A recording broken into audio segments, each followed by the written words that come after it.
혹시 이런 생각 해보신 적 있으세요? 나는 왜 성공하고 싶지? 나는 왜 돈이 많이 벌고 싶지? 근데 정작 내가 어떻게 살고 싶은지 정말 모르겠다. 사람들은 하고 싶어 하는 일을 찾고 싶어 하면서 이것보다 더 중요한 질문은 하지 않고 삽니다. 바로 나는 어떤 감정으로 살고 싶은 사람인가? 라는 질문인데요. 대부분의 사람들은 직업부터 고르려고 하고 돈 되는 일부터 찾고 재능부터 고민합니다. 그런데요, 사실 우리는 나에게 맞는 직업을 찾는 게 아니라 자신이 견딜 수 없는 감정을 피해서 살아갑니다. 이게 무슨 말이냐고요? 불안을 느끼기 싫어서 다른 사람들한테 인정을 받기 위해서 무능력하면 버려질까봐 혹은 무시당할까봐 나라는 존재가 가치 없다고 느끼기 싫어서 그래서 하고 싶은 일을 찾는 게 아니라 사실은 이런 감정을 피하게 해줄 삶을 선택하는 거죠.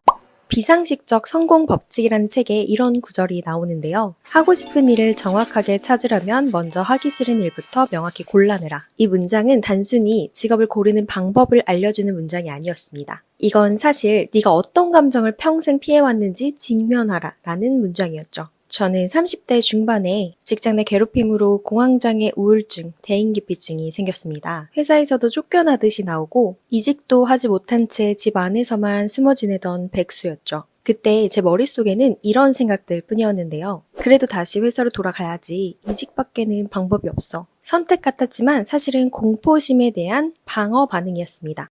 그때 비상식적 성공 법칙 62페이지에 나오는 구절을 보고 제 삶을 직면하게 되었는데요. 지금 이 순간 당신 인생에서 지워버리고 싶은 일을 가능한 많이 적어보세요. 저는 30분 동안 이렇게 적었습니다. 돈 때문에 함께 있고 싶지 않은 사람과 일하는 것, 고정된 시간, 고정된 장소에서 일하는 것, 내 의견이 무시되는 구조, 불안해서 버티는 삶, 의미 없는 일로 돈만 버는 것, 신뢰를 잃는 관계, 해야 하니까 하는 인생. 그런데 글을 쓰면 쓸수록 제가 10년 넘게 살았던 회사원이라는 그 직업이 싫은 게 아니라 억압당하는 감정, 무력해지는 감정, 통제당하는 감정이 싫었던 거더라고요. 싫어하는 걸 글로 쓰고 나서야 명확히 깨달았는데요. 제가 진짜 하고 싶은 일은 자율감, 안정감, 존중, 의미, 영향력과 같은 감정이 느껴지는 일을 선호한다는 걸 깨달았어요. 사람은 단순히 무슨 일을 하느냐, 어떤 직업을 갖느냐가 중요한 게 아니라 어떤 감정 상태로 살 것이냐로 인생을 고른다는 걸 경험으로 깨달은 거예요.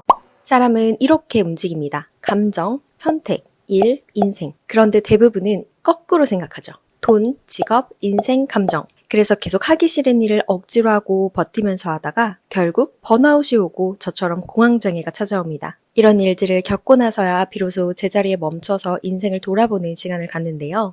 지금부터 하고 싶은 일 찾는 3단계 말씀을 드릴게요. 진짜 중요하니까 집중하고 들어보세요. 1단계는 내가 하기 싫은 일을 저처럼 종이에 적어보세요. 직업 말고, 상황 말고 느끼기 싫은 감정으로 체크를 하는 겁니다. 예를 들어서 무시당하는 느낌, 쓸모없는 사람이 되는 느낌, 통제당하는 느낌, 언제 잘릴지 모른다는 불안, 이런 감정을 들여다보면서 하기 싫은 일을 적어보는 거예요. 2단계는 그 감정에 이름을 붙여봐야 합니다. 사람은 누구나 정확한 감정을 모르고는 어디로 나아가야 하는지 방향을 잡을 수가 없는데요. 제가 가고 싶지 않은 길은 억압, 불안, 무력감, 가치 없음 이런 쪽이었습니다. 마지막 3단계는 느끼고 싶지 않은 감정의 반대편을 떠올려 보는 건데요. 행복, 기쁨, 보람, 성취 어떤 거라도 좋아요. 어떤 감정이 나를 기분 좋게 해주는지 편안하게 해주는지를 떠올려 보시면 됩니다. 작은 순간이어도 충분합니다. 저는 회사에서 복잡한 상황을 글로 정리했을 때, 매뉴얼을 만들었을 때, 직원 교육 자료를 만들었을 때, 그리고 그 자료들이 회사 매출을 올려줬을 때, 그때만큼은 나는 쓸모 있다. 나는 가치 있는 일을 하고 있다. 나는 기여하고 있다. 이런 감정을 느꼈습니다.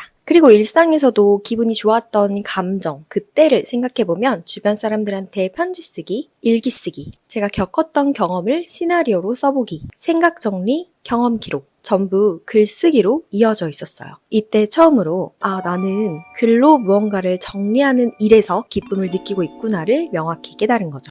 하고 싶은 일을 직업으로만 생각하면 몇 년이 지나도 찾기 어려울 겁니다. 직업이라는 명사형이 아니라 평생 살아가면서 느끼고 싶은 감정이 무엇인지를 떠올려 보세요. 감정을 떠올리는 일은 오랜 시간이 걸릴 테지만 직업으로만 접근하는 것보다는 흥미로울 거예요. 현실적으로 돈부터 벌어야죠. 이 나이에 무슨 꿈이에요. 하기 싫은 것도 해야죠. 맞아요. 이런 말들도 다 맞습니다. 저도 회사원이 아닌 프리랜서로 살다 보니까 수입이 들쭉날쭉 하는데요. 하지만 확실한 건 이거예요. 감정을 무시하고 선택한 안정은 언젠가 더 큰 불안으로 다가온다는 거예요. 저는 지금 불안 때문에 다가오지도 않은 미래를 떠올리면서 불안에 떨면서 살거나 다음 달 매출은 얼마나 나올까 이렇게 생각하면서 주저앉지 않거든요. 벌써 회사 밖에서 스스로 돈을 번 지 4년 차가 되었는데요. 매 순간 즐기면서 일을 하고 있습니다. 위기와 고통의 순간이 찾아오더라도 이마저도 즐길 수 있는 상태가 되었을 만큼 저는 제 삶과 제가 하는 일이 정말 좋은데요. 이렇게 고통까지 즐길 수 있게 된 건 제가 직업적으로 접근을 한 게 아니라 계속 느끼고 싶은 감정에 집중하였기 때문이라는 거를 여러분도 경험해 보셨으면 좋겠습니다. 하고 싶은 일을 찾는 법이라는 정보가 유튜브에 수없이 많은데도 대부분의 사람들이 왜 하고 싶은 일을 못 찾는지 아시나요? 제 생각에는 1번 돈 되는 일만 생각하려고 해서, 2번 근데 내가 경험한 돈 되는 일이 몇 안 되니까, 3번 지금까지 즐겼던 취미나 감정 파악 같은 건 돈 버는 거에 당장 돈이 안 된다고 생각하니까, 4번 이미 성공한 사람들이 말하는 건 너무 당연한 얘기 같으니까, 그래서 공감이 안 되니까, 5번 공감이 안 되니까 따라하기도 싫은 거죠. 이 5가지 이유 때문에 좋은 정보들이 많음에도 나에게 해당하는 것처럼 느껴지지 않는 게 아닐까요? 하고 싶은 일을 찾으려고 하지 마세요. 대신 물어보세요. 나는 어떤 감정을 견디기 힘들어하는 사람인가? 나는 어떤 감정이 있어야 숨이 쉬어지고 편안하다고 느끼는 사람인가? 이 질문에 명확하게 답변하실 수 있다면 직업도, 일하는 방식도, 돈 버는 방식도, 인간관계도 전부 여러분이 원하는 방향대로 흘러갈 겁니다. 문제는 아니 그 감정조차 파악하기 어렵다니까? 라고 생각을 하실 수도 있어요. 맞아요. 감정에 집중하는 것은 예민한 사람이나 하는 행동이고 감정에 휘둘려서 이를 그르치지 말아라 라는 말을 평생 들어온 한국인들은 감정 파악하는 것을 굉장히 어려워하고 고통스러워합니다. 그래서 대부분의 사람들은 감정을 들여다보는 연습을 해야 하는 필요성은 알면서도 힘들다, 괜찮다, 바쁘다 이 정도로 넘겨버립니다. 근데 인생의 방향을 바꾸는 감정은 대충 들여다봐서는 절대 아무 변화가 생기지가 않아요. 지금 내가 이런 선택을 한 이유가 불안인지 수치심인지 인정 욕구인지 아니면 버려질까봐 두려운 건지 통제당하는 분노인지 공허함인지 무력함인지 세세하게 파악하지 않으면 외면한 대가를 시간이 많이 흘러서 삶의 다른 부분에서 반드시 경험하게 되실 겁니다. 30대 중반부터 50대까지 보통 한 번씩 삶을 멈추는 경험을 하게 되는데요. 그때 대부분의 사람들은 나는 왜 이렇게 계속 같은 실수를 반복하지? 왜 나는 늘 같은 선택을 반복하는 거지? 라는 생각을 떠올리게 된다고 합니다. 물론 저도 그랬고요. 그때 감정을 깊게 들여다보는 감정일기라는 걸로 훈련을 했고요. 감정일기 덕분에 이전과는 다른 삶을 살게 된 거예요. 감정일기를 쓰려면 딱 4단계를 기억을 하시면 되는데요. 일어난 사실, 그때 느꼈던 감정, 사실 내가 바랐던 욕구, 마지막으로 이 3가지를 통틀어서 그 다음에 어떤 행동을 하면 되는지, 지금은 하고 싶은 일에 대해서 이야기를 하고 있으니까 직업과 관련된 예시로 설명을 해볼게요. 이거는 완전 단편적인 예시이고 감정일기는 상황마다 그리고 사람마다 천차만별로 다를 수 있음을 유의해주세요. 나는 10년 동안 회사 생활을 했다라는 사실이 있고 나이를 먹을수록 내 자리가 대체될까봐 불안하고 초조하다 라고 감정을 쓸 수 있죠. 나이기 때문에 할 수 있는 일을 하고 싶다. 대체되지 않는 일을 하고 싶다라는 욕구를 찾아낼 수 있고요. 누구나 할 수 있는 일로 회사에 재취업을 하는 게 아니라 나만 할 수 있는 일을 만들어보자 라고 다음 행동 계획을 세울 수가 있습니다. 다른 예시 하나만 더 들어볼게요. 나는 사람들의 삶을 바꾸는 라이프 코칭 일을 하고 있다 라는 사실을 적고 뿌듯하고 행복하고 보람차다. 사람들이 변화할 때마다 감동도 느낀다 라는 감정을 적을 수 있어요. 그리고 숨어있는 욕구는 사람들이 내 수업을 끝까지 오랫동안 듣지 않더라도 스스로 행동하는 삶을 만들어주고 싶다 라는 게 있고요. 나에게 의존하는 커리큘럼이 아니라 혼자서도 자율적으로 살아갈 수 있는 커리큘럼으로 수정을 해야겠다 라고 다음 행동을 이끌어낼 수가 있는 거죠.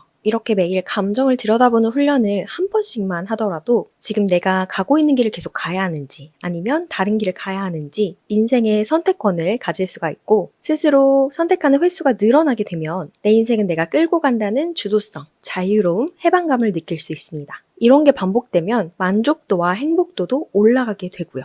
오늘은 이것만 기억하세요. 하고 싶은 일은 감정으로 찾는다. 그러려면 싫어하는 것을 먼저 찾자. 멀어지고 싶은 감정이 무엇인지 파악하자. 그 다음 어떤 감정들과 가까워지고 싶은지 파악하자. 그러면 어떤 직업을 선택해야 하지? what이 아니라 그 직업을 왜 선택해야 하는지 why로 찾아낼 수 있습니다. 저는 이처럼 사람들이 감정을 들여다보고 내 삶의 선택권을 가질 수 있도록 나를 찾는 독서 습관 모임을 운영을 하고 있고요. 줌으로 얼굴 보고 대화를 나누면서 내 감정을 조금 더 세세하게 파악할 수 있도록 감정 수업이라는 걸 운영을 하고 있습니다. 매번 모집일과 시작하는 일이 다르기 때문에 자세한 건 고정 댓글에 달아 놓을게요. 그럼 저는 다음 영상에서 뵙겠습니다. 감사합니다.